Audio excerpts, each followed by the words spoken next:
Estamos con el doctor Policena en esta nueva nota de la revista que se llama Historias de Vida. Doctor, lo primero que quería preguntarle es, ¿por qué eligió la carrera de medicina? Y medicina porque desde chiquito, en aquella época que venían los médicos a casa a ver a los chicos, tenía un médico, un pediatra que era un tipo fenómeno y me gustó. Y desde ese entonces empecé a gustarme siempre la medicina y además curar a los pacientes, que era lo que uno pensaba siempre en ese sentido. ¿En dónde estudió medicina? En UBA y anestesia porque en aquel entonces, que cuando yo estudiaba, no había residencia. Y entonces los practicantes, los estudiantes, mejor dicho, ya en cuarto año y quinto en los últimos, hacíamos, en fin, algunos podían entrar a guardias de hospitales. Y yo empecé en la guardia del Fernández, en el año 50 y pico. Sí.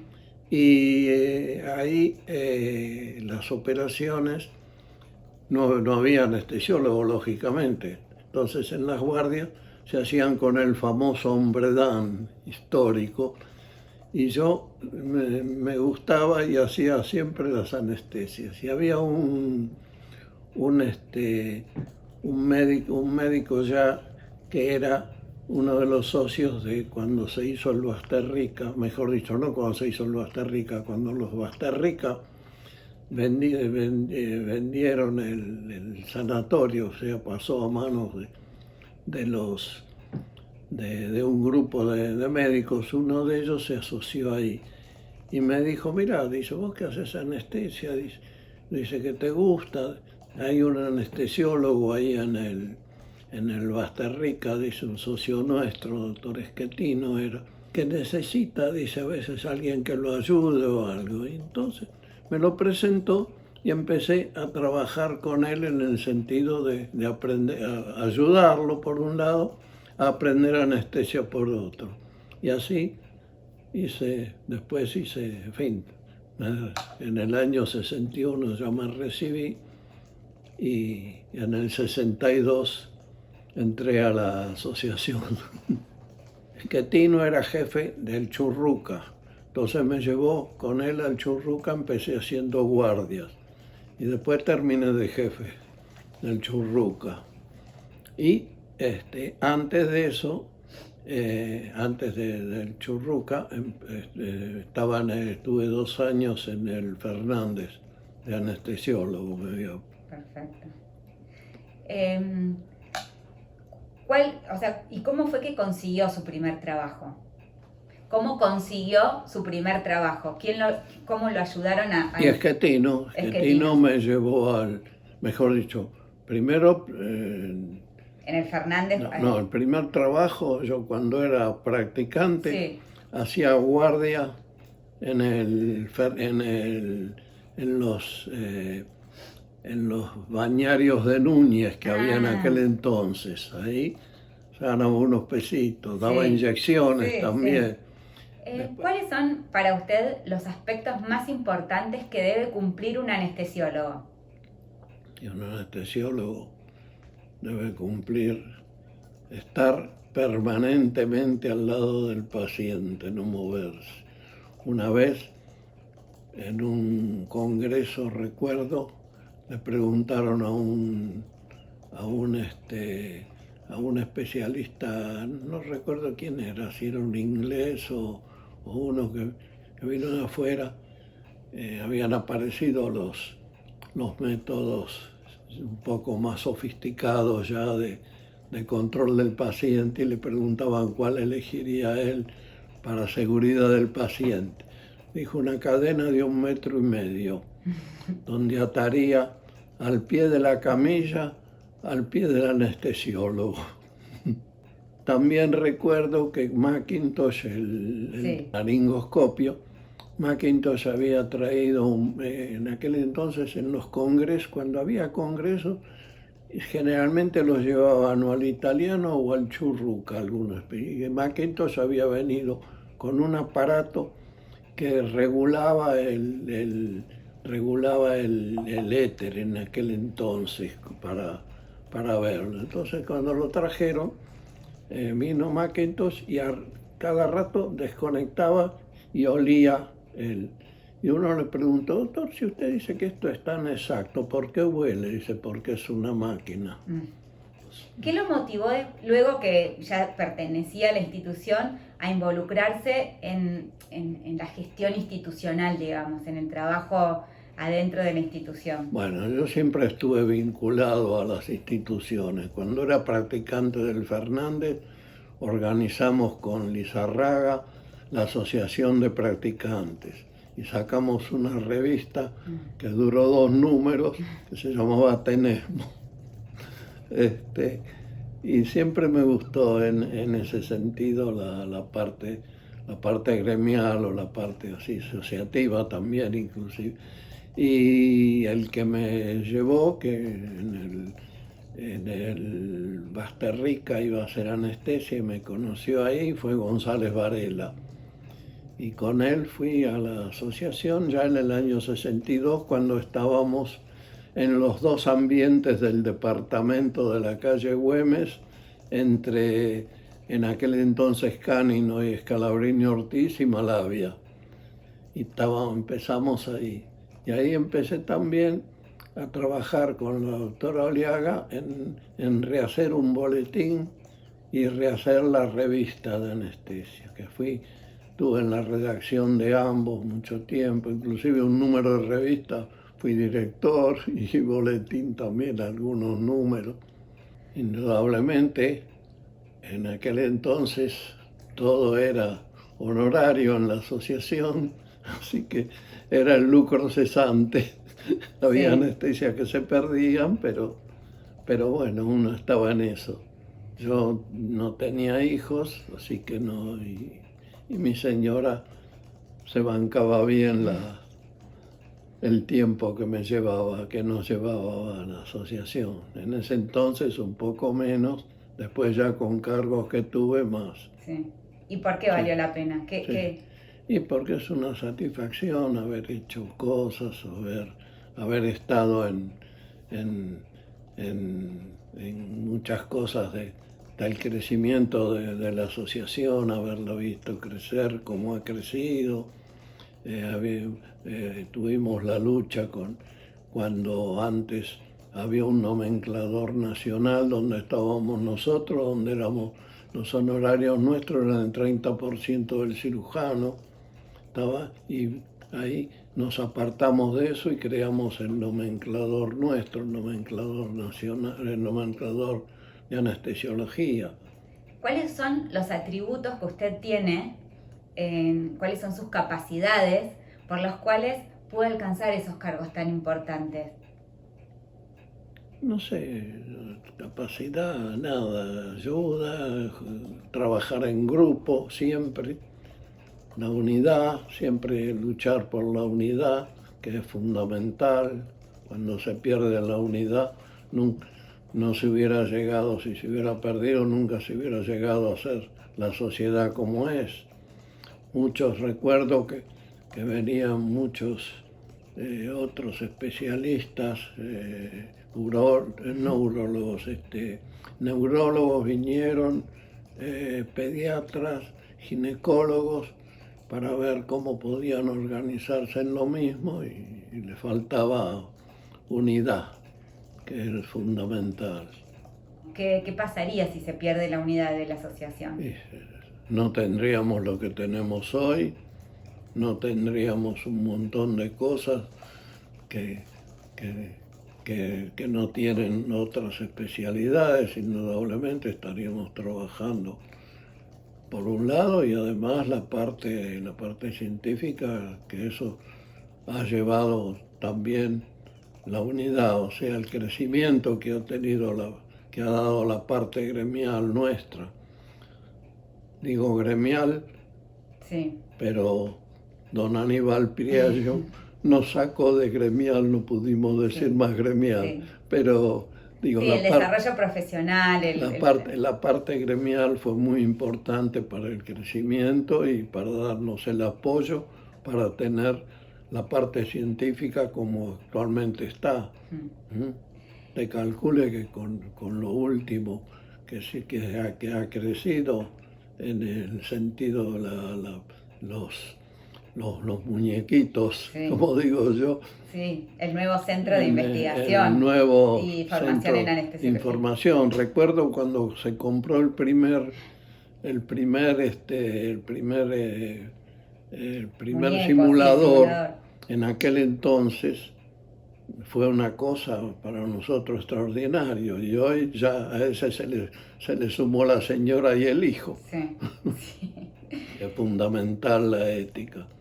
Nosotros hicimos, cuando se hizo el famoso código de ética, eso surgió de, los médicos tenían el código de ética de la Confederación Médica de la República Argentina, y tenían muchas cosas. Se nos ocurrió transformar ese código, arreglarlo, llevarlo a la parte de anestesia, y se creó el código del anestesiólogo actualmente.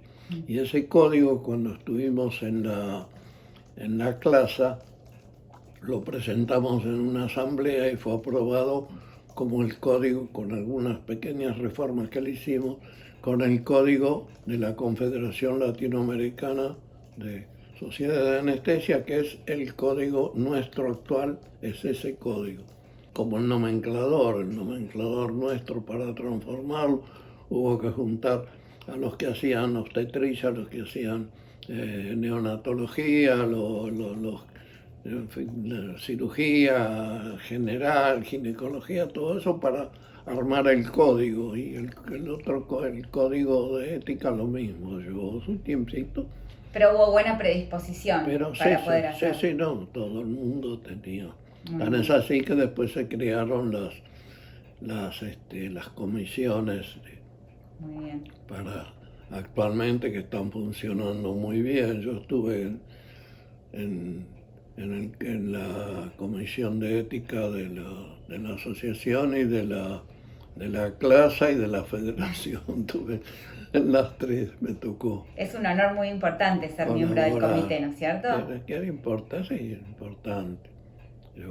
¿Piensa que la formación que tienen los anestesiólogos hoy en día es buena? ¿Qué opinión tiene sobre la formación? No, es excelente. Excelente. Yo tengo una especie de sobrina, digo, porque es hijo de un primo de mi señora, la doctora Marta Domingo.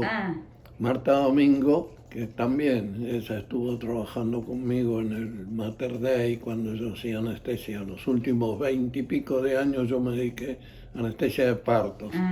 Y ella cuando empezó a trabajar, estuvo mucho conmigo ahí, ahora está trabajando ahí. Bueno, la hija, Sofía Gotardo, sí. Ella hizo el curso de los 5 años de residencia ahora, y bueno, y salen, según me comentan los obstetras y todo, salen pero muy, muy excelentes, profesionales.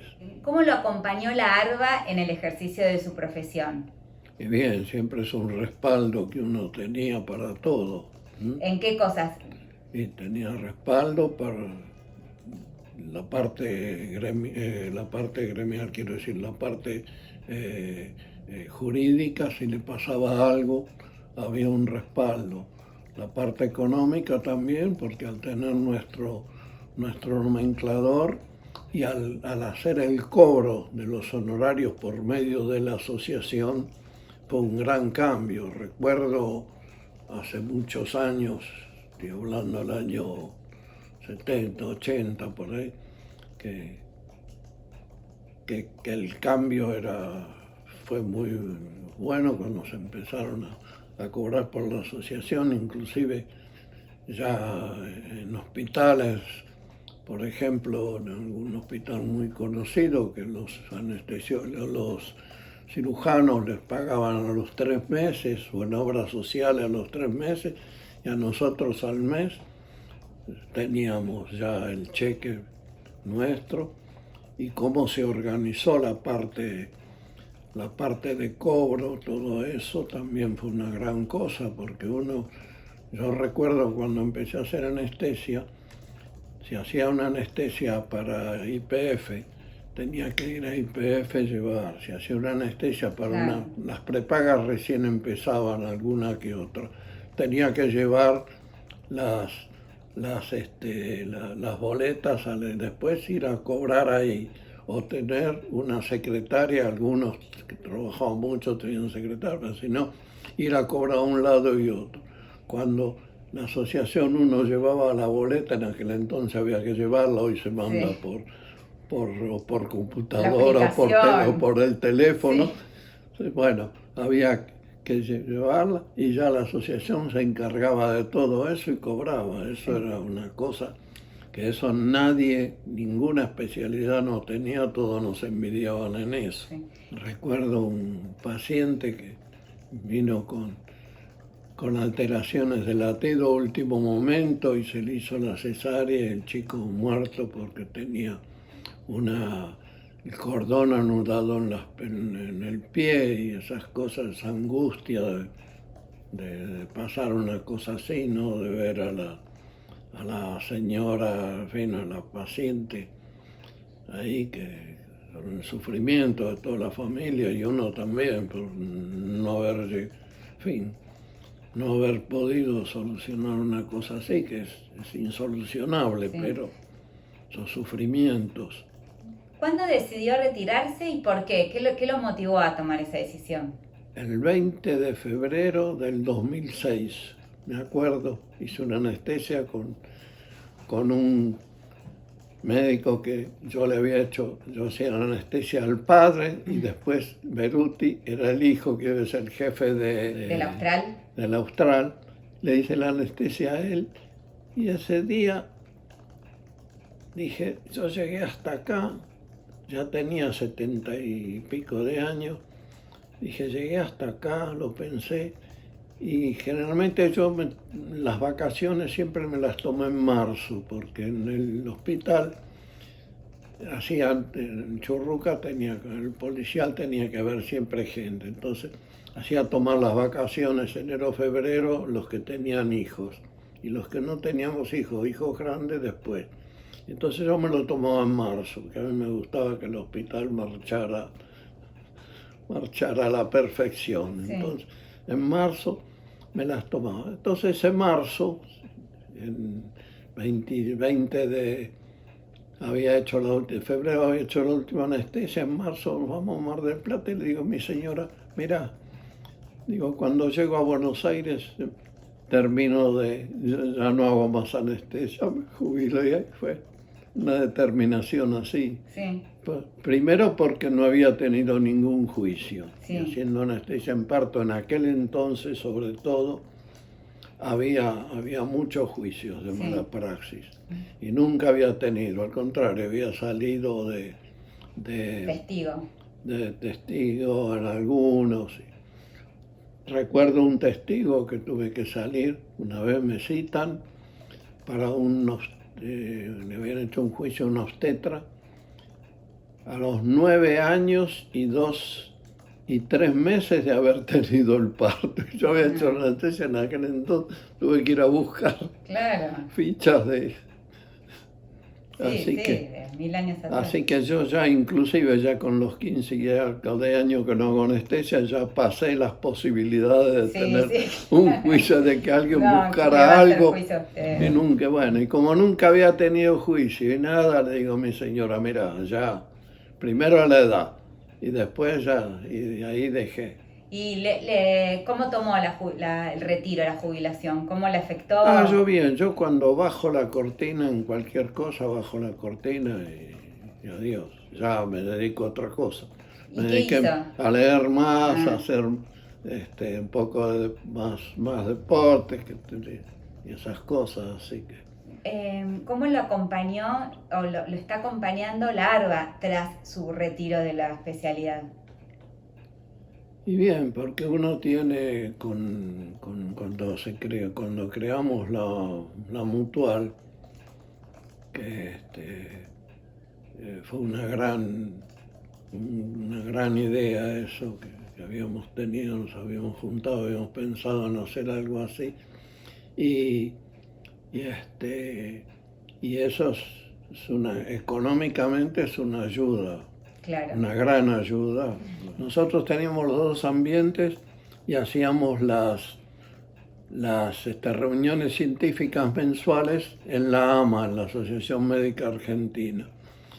Y un presidente de la AMA, estábamos más o menos a mitad de año haciendo las reuniones, y a un presidente de la AMA se le ocurrió decir que no, esta es una sociedad gremial, porque éramos estatutariamente científico gremial, de acuerdo al estatuto nuestro de aquel entonces con el que crecimos con lo gremial. Y nos prohibió seguir yendo de golpe. Entonces, Peralta Ramos, el que hoy lleva el nombre de la maternidad de acá, nos prestó el aula y continuamos ahí. Y después creo que seguimos en el italiano. Y ahí se nos ocurrió que González Varela fue el de la idea grande de juntar plata, que González Varela puso bastante plata sin ningún interés, prestó, y compramos la casa de Terrero. Y ahí en Terrero, que era un petit hotel de un médico había sido, ahí en Terrero había una sala en L y otra habitación, y ahí se había hecho el aula, era el aula. Y ahí empezamos las reuniones científicas. De tan pocos metros ahora a tantos. Una casita más grande donde en la terraza había una pieza importante también grande, y ahí estaba la federación de aquel entonces.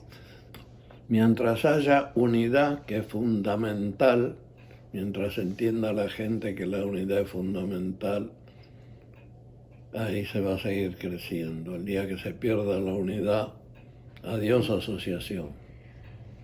Los jóvenes creo que se deben involucrar en la asociación. Empezar como uno ha empezado, empezar por ir a asambleas y aprender ahí cómo es la asociación y cómo hay que... Porque también los dirigentes muchas veces se pueden equivocar. Entonces en las asambleas se palpa lo que es el medio ambiente actual, los hospitales, etcétera, la vida distinta, y se intercambian ideas y se lleva las resoluciones, las cosas para el futuro, ¿no? Para llevar. Y eso es fundamental a la gente joven que concurre, y a la gente joven y a los viejitos también, que concurran cuando hay una asamblea, es una vez de vez en cuando, seguido, y no cuesta mucho. Y en lo profesional, a los jóvenes que recién empiezan, en lo que es su trato con el paciente, con los demás colegas. Respeto a los colegas, respeto primero al paciente sobre todo, estar al lado del paciente permanentemente, inclusive acompañarlo en todo momento. Entrevista previa del paciente fundamental, hablarlo para que lo conozca uno y no que llegue, como muchas veces llegan ahí, no saben quién es el tipo que le va a pinchar el brazo y ni saben qué pasa ni qué va a pasar. Explicarle cómo va a ser la anestesia, etcétera, y sobre todo el respeto a los colegas también, y hacerse respetar de los colegas, saber que uno está al frente del paciente y que uno es el que cuida al paciente. Doctor, ¿se recuerda algún caso que usted haya tenido que me hablaba de hacerse respetar? Sí, mire, había veces que estoy hablando de años 60 y algo, se cobraban las anestesias que uno iba a hacer. Y había un jefe de servicio en un hospital importante que me pidió que hiciera 2 anestesias. Y yo le dije, mire, yo no hago esas cosas, digo, porque, digo, ¿a usted le gustaría que fuera la anestesia, una de esas 2, que fuera su madre la que está ahí, que un anestesiólogo estuviera corriendo de un lado a otro y poniéndola en peligro, su madre? Y el tipo me miró con una cara, qué sé yo. Y otro, un jefe de servicio también del hospital donde yo iba, que yo era médico de plantas también, también quiso una cosa por el estilo hacerme hacer. Le dije, no, yo no hago. Porque eso es fundamental, una anestesia, para que lo que contaba hoy de aquel médico de la cadena, el anestesiólogo al lado del paciente. Ni hablar por teléfono, ni tomar el cafecito, ni nada, al paciente. De entrada hasta que termina, al lado. Bueno, pero le ha dado resultado. Tantos años nunca tuvo un juicio, nunca tuvo en ninguna. eso, por suerte, 40 y algo de años haciendo anestesia sin juicios, es sobre todo antes, que no había tanta seguridad como hay ahora, mucho aparataje y todo, que puede ser un peligro si uno descuida de mirar los aparatitos. No nos olvidemos los de Macintosh, Sí. Es una máquina, por eso hay que estar siempre consciente y al lado del paciente. Muy bien. Gracias, doctor. De nada.